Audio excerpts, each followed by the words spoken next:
Natin itong balitang ito na si Rimulya ay mas magaling pa sa gobyerno ng Timor-Leste.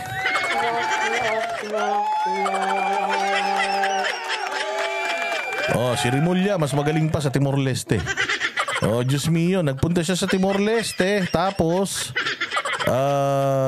inano niya, parang talagang pinipilit niya talaga na si Congressman Arnie Tevez, dating Congressman Tevez, ay umuwi ng Pilipinas at pauwiin ng Timor-Leste at pakialaman yung mga affairs ng yung judicial process ng Timor-Leste. Akala siguro nito nasanay kasi ito si Secretary Boying na yung maging parang diktador. Kasi dito sa Pilipinas para silang diktador dito Sa Pilipinas kaso pa lang convicted na sa kanila Oo, wala talagang kumbaga regards sa walang regard sa batas. O kung ano yung batas para sa kanya yun na yun. So ngayon parang sinasabi niya rito na pinapaalalahanan niya ang Timor-Leste na sa umano'y paninikil sa kanilang legal system, ha? Walang hiya. Mas marunong ka pa sa Timor-Leste, Pilipinas lang, huy. Dito ka lang sa Pilipinas, Department of Justice, hindi ka Department of Justice Secretary sa sa Timor-Leste.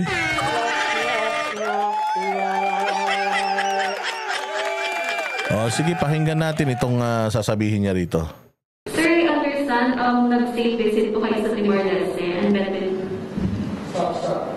Hindi state visit yun. It is a courtesy visit to the President. We are not going to give it in terms. He's a sovereign. He represents a sovereign. Sir, so sa courtesy visit, may we know, sir, ano po yung mga napag-usapan? And how did President Ferdinand We came up with a press release on this already. Pinag-usapan namin ng Pogo because there are attempts to bring Pogo. Okay. So pumunta siya sa Timor-Leste para pag-usapan ang Pogo. Talaga ba? Nagpunta siya sa Timor-Leste to talk about Pogo. To warn Timor-Leste tungkol sa hindi magandang dulot ng Pogo. Sino ka?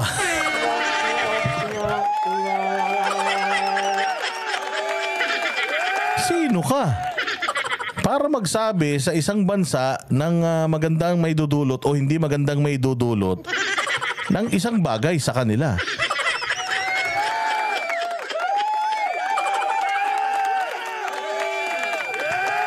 Amerika ka ba? Kasi Amerika yung mahilig sa ganyan yung parang pangangaralan ka tungkol sa ganito, sa ganyan. Pucha, antindi ha. Mantakin mo, DOJ natin pumunta sa ibang bansa para sabihan yung ibang bansa ng hindi magandang epekto ng Pogo, na target kayo ng Pogo. Unang-una sa lahat, sa tingin mo mas matalino ka kaysa sa presidente ng Timor-Leste?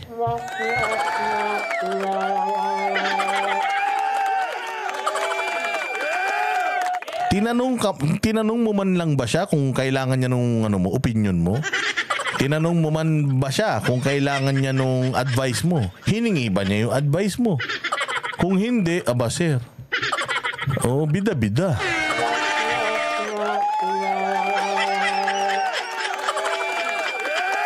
Diba? Hindi, sa akin lang sa akin lang. Pwedeng mali ako. Pero ang Timor-Leste ba pumupunta sa Pilipinas para utusan si BBM? Ang Timor-Leste ba pumupunta sa Pilipinas para utusan ka sa gagawin mo? Walang pake ang Timor-Leste sa kung ano nangyayari sa Pilipinas. Dapat wala ka rin pake. Kung halimbawa man, yung Pogo pumunta sa kanila, wala ka ng pake dun. Sigurado ako, baka mas matalino pa sa'yo yung presidente dun. Siya mismo sa sarili niya makakaalam whether makakabuti ba sa kanila yun o hindi.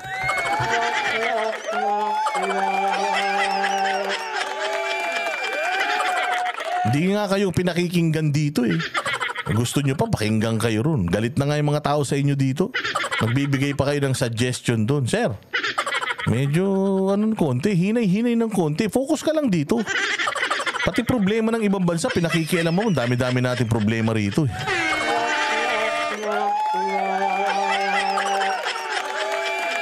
Ginamit mo pa yung Pogo. Meron ng issue ng Pogo na kayo daw yung may-ari. Di umano Hindi ko sinabing kayo May mga nagsasabi-sabi dyan. Sabi nung mga nakipapanood ko sa YouTube, yun daw, lupain nyo sa Cavite, doon daw nakatayo yung mga pogo. Di umano pero sabi naman nung pinsa mo, binenta nyo na yun. Hindi na sa inyo yun, hindi sa inyo yun. Pero ibig sabihin, doon mismo nga sa probinsya nyo Kayo mismo, yung mga gobernador doon, may pogo nga sa inyo Tapos pupunta ka sa pupunta ka sa ibang bansa, tapos i-warn mo sila tungkol sa pogo.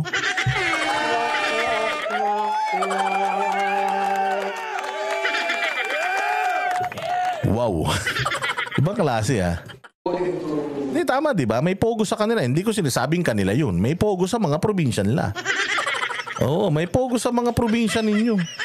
Ang Island Cove, nasa Cavite. Hindi ikaw may-ari niyan. Pero, nasa probinsya nyo yan. Nasa, nyo yan. Kumbaga, area of responsibility nyo. Rimulya, Cavite, sa inyo yan Di ba? Gobernador dyan. Kapatid mo ba o pinsa mo? O, pagkamag-anak mo yung gobernador dyan.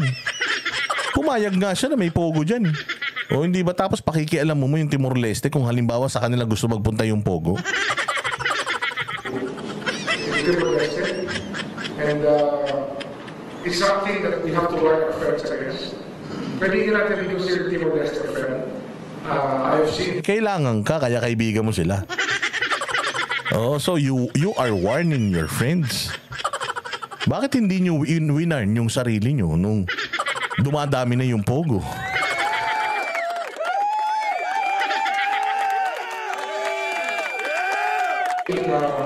In talking to the President Marcos, and they appear to be very, very friendly with each other. And I myself, I met President Juan Ramos last year in November. I visited him in his hotel in Makati at nag-usap na kami ni President Juan Ramos. That's why he had a long-standing invitation for us to go, for me to go to Timor-Leste. And it just so happened that there are things we have to clear up about what's happening in Timor-Leste. That's why it was appropriate just to reciprocate the visit. At least on my part, because there was an invitation a long time ago, given to the guest of the family. Kaya pinunta ko siya. Courtesy visit. So parang ikaw pala nagpunta. Para si Inday din, courtesy visit sa iglesia. Ikaw nagpunta. Tapos pagpunta mo doon, bida-bida ka. Nagpunta ako dito para sabihan ka ng mga hindi magagandang dulot ng pogo. Okay. Tapos ano pa? Ano pa ginawa mo ron? At marami kami pinag-usapan. Isa na nga yung pogo is one of them. Of course, you cannot take out Teves out of the conversation because he's the one that makes life more interesting in Timor-Leste. Kasi it's a very interesting country, but suddenly things are happening that are beyond the imagination. To many of them who fought the revolution in Timor-Leste, to liberate Timor-Leste. Anong problema ni Teves dun? So sinasabi mo, parang masaya ang Timor-Leste nung dumating si Teves doon, gumulo na, ganon.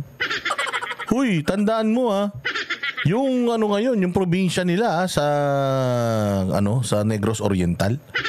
Magulo pa din. Umalis na si Teves doon, ang gulo pa din nung nakaraan nga May mga armadong mga lalaki na pumunta sa pumunta sa property ni Arnie Teves, pinagtatatali yung mga tao doon Hindi mo alam kung pulis, sundalo o rebelde.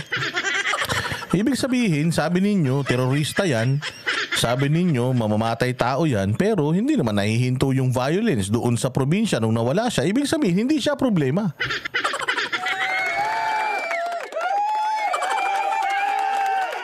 Tinan nyo ano sasabihin niya. Kasi the President and the Prime Minister were both liberators of Timor-Leste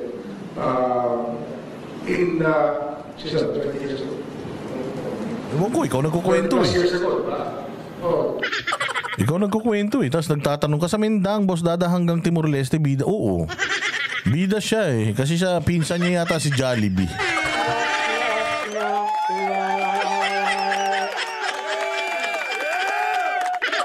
Mantakin mo, pumunta, parang halimbawa ako, di ba nandito ako. Biglang may kumatok dito, may kaibigan ako pumasok. Oy, pare, kumusta? Pasok ka. Pasok ka, liga, pasok ka. Tapos biglang sabi nung pare mo, parang, Uy, alam mo ba na yung yung ganyang bintana hindi yan maganda? Oh, hindi yan maganda. Oh, pangit yung bintana na yan dahil yung bintana na yan minsan yan? Pinapasok ng langaw yan. Oh, kaya hindi maganda yan. Oh, palitan mo yan. Putang ina mo ka. Pumasok ka lang dito, putyak bumisita ka, putya pati bintana ako pinakialaman mo pa. Kumain ka na lang dyan, o kaya uminom ka ng Coke. Pakailamero.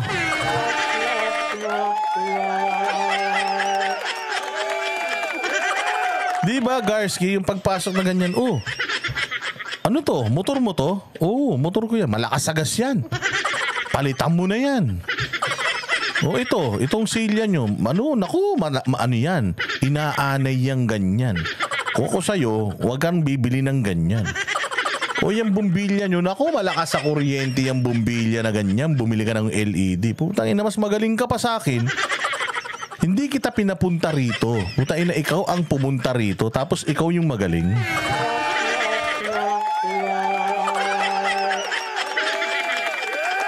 Matindi ibang klase Kung ako siguro binisita mo tapos mas magaling ka pa sa akin. Tayo na papalayasin ko, umalis ka na, tayo na ka. Hindi ka na may bitado rito. Tsaka they didn't imagine this happening to them. Magkakaroon sila ng klaseng difficulty with a single person going there. Just a person going there. Anong difficulty? Wala namang ginawa si Teves doon. Walang kaso si Teves doon. Wala siyang paglabag sa batas doon. Hindi siya nahuling beating the red light doon. Hindi siya nagnakaw. Anong sinasabi mo na si Teves? Putang inan layo. So yung liberation, yung ipinaglalaban, yung dating ipinaglalaban o pinaglaban ng Timor-Leste para ma-liberate sila, sinira ni Teves. Sa paanong paraan? Di sana binikti na siya dun.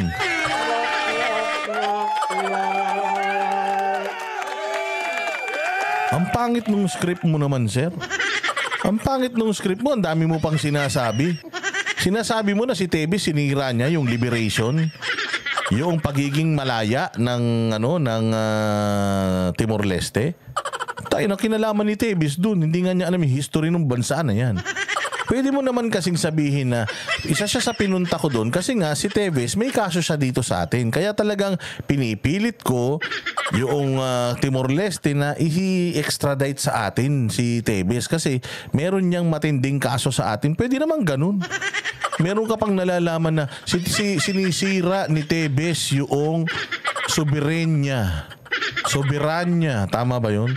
Yung soberanya ng Timor-Leste, yung paglaban nila sa mga mananakop noong unang panahon, sinisira ni Teves, anak ng tinapay.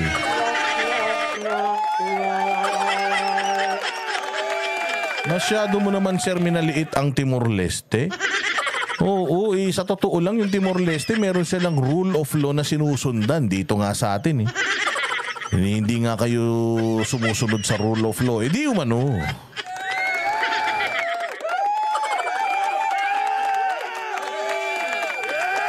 Halimbawa, dito sa Pilipinas. Hindi ba si Alice Guo? Halimbawa si Alice Guo, no? Sasabihin ng China sa atin na sinira ni Alice Guo yung mga pinaglaban ni Lapu-Lapu noon at saka yung pinaglaban ni Jose Rizal. Pwede ba yun?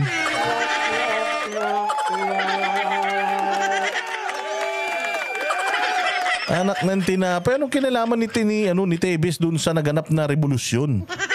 Diyan sa Timor-Leste, para namang to si Remulla eh.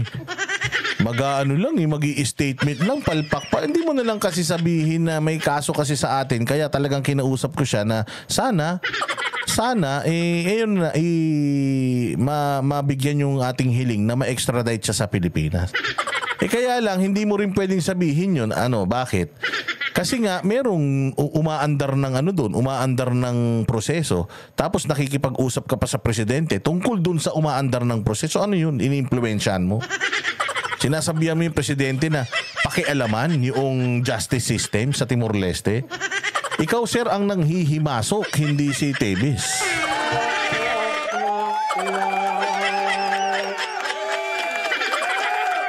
ba? Kasi may hearing na eh. May proseso eh. May hearing na. Meron ng naka-house arrest na nga yung mama eh. Di ba meron ng sistema, aantayin mo na lang.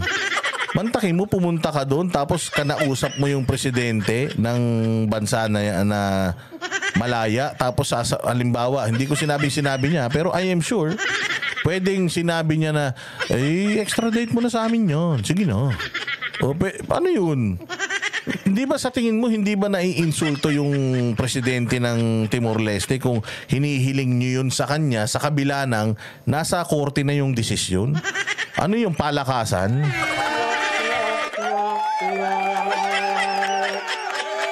Pangit yun, sir. Kung sa Pilipinas gumagana yung padrino system, wag naman kayong pupunta sa ibang bansa para ipamuka sa mga taga-ibang bansa yung sistema dito sa Pilipinas na bulok.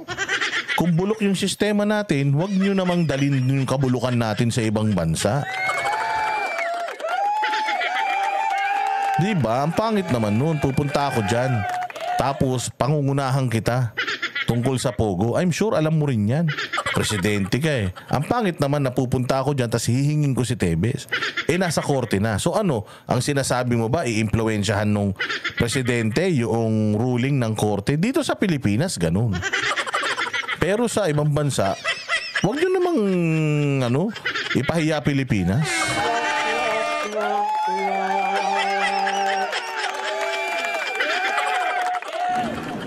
Speaking of Pogo, sir, I think meron kayong bagong discovery, sir.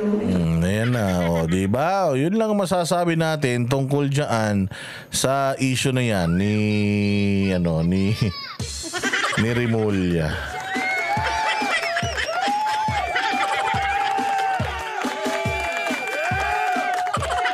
Takin mo yung pamagat nakita ninyo, yung paninikil daw. Remulla, pinaalalahanan ang Timor-Leste sa umano'y paninikil sa kanilang legal system. Pinaalalahanan mo yung bansa? Puta ina, DOJ secretary ka lang, di ka naman presidente.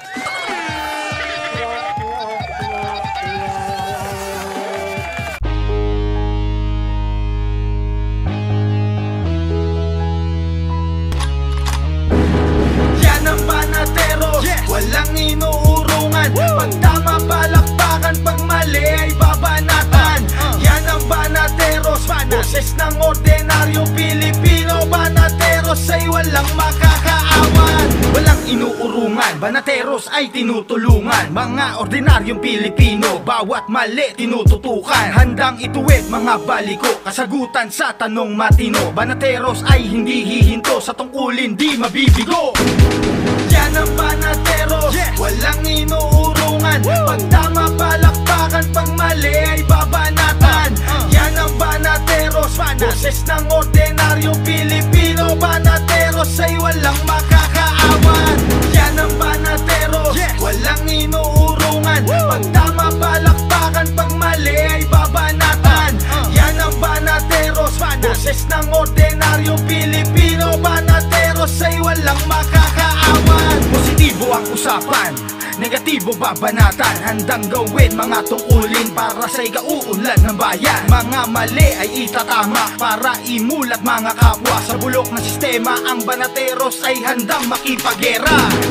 Yan ang banateros, walang inuurungan. Pag tama palakpakan, pag mali ay babanatan. Yan ang banateros, boses ng ordinaryong Pilipino. Banateros ay walang makakaawan. Banateros ay hindi magigiba. Banateros ay hindi nag-iisa. Banateros ay kami walang iba. Banateros hanggang sa huli naming hininga. Banateros ay hindi magigiba. Banateros ay hindi nag-iisa. Banateros ay kami walang iba. Banateros hanggang sa huli naming hininga. Yan ang banateros, walang inuurungan. Pag tama palakpakan, pag mali ay babanatan. Yan ang banateros, boses ng ordinaryong Pilipino. Banateros ay walang makakaawan. Yan ang banateros, walang inuurungan. Pag tama palakpakan, pag mali ay babanatan. Yan ang ng ordena